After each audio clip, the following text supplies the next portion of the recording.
প্রচণ্ড গরমের মধ্যে শরীরটাকে যদি সুস্থ রাখতে চান তাহলে নিয়মিত খাবারের তালিকায় রাখতে পারেন এই পটল সবজিটা।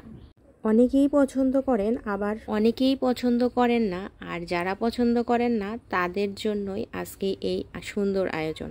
তো আজকে একটু ভিন্নভাবে তৈরি করে নিয়েছি। প্রথমে আমি পটলগুলো কেটে চারপাশে কেচে নিয়েছি, তারপরে হলুদ লবণ দিয়ে অনেকক্ষণ মেখে রেখেছিলাম।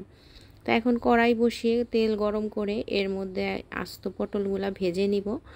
ভাজার সময় একটু টাইম নিয়ে ভাজতে হবে, অল্প আঁচে, যাতে ভিতর থেকে পটলটা ভাজা ভাজা হয়ে যায়। তো এরকম লাল লাল হয়ে গেলেই এটাকে উঠিয়ে নিচ্ছি। আর এই তেলের মধ্যেই আর একটু তেল দিয়ে দিলাম। আর তেলটা গরম হয়ে গেলে এর মধ্যে ফোড়ন দিয়ে দিব জিরা। জিরা ফোড়নটা যখন হয়ে যাবে এর মধ্যে দিয়ে দিব কালো জিরা। এখানে জাস্ট অল্প পরিমাণে, হাফ চামচ পরিমাণে দেওয়া হয়েছে দুটো মিলে। এরপরে কিছু একটা বাটা মশলা এখানে ব্যবহার করব। এখানে নারকেল, সরিষা, কাঁচামরিচ, এই তিনটা আমি পাটায় বেটে নিয়েছি।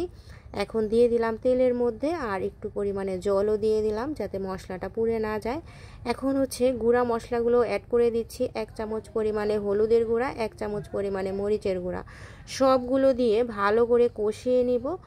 এই পটলের মধ্যে আছে প্রচুর পরিমাণে vitamin C, B1, B2, potassium সহ আরও অনেক ধরনের উপাদান, যেটা আমাদের শরীরের জন্য ভীষণ উপকারী।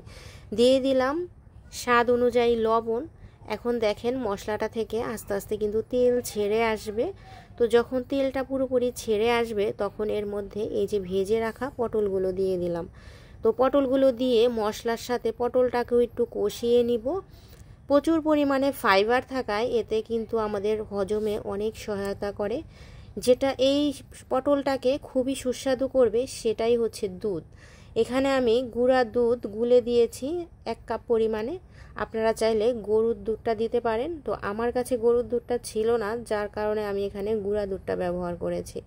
এখন দিয়ে দিচ্ছি ভাজা ধনিয়া জিরার গুঁড়া। যারা চুল পড়া থেকে বাঁচতে চান তারা পটল খেতে পারেন। ত্বকের সৌন্দর্য ধরে রাখতে চান তারাও নিয়মিত পটলটাকে রাখতে পারেন খাবারের তালিকায়।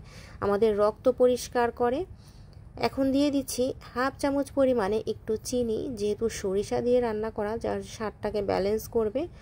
কাঁচামরিচ দিয়ে দিলাম। আমি আগেও কাঁচামরিচ ব্যবহার করেছি, এখন শুধুমাত্র স্বাদটা বাড়ানোর জন্য কাঁচামরিচ দিয়ে দিলাম। আর যেহেতু সরিষা দেওয়া, এর জন্য একটু সরিষার তেল দিয়ে দিলাম। তো আমার রান্না কিন্তু পুরোপুরি শেষ।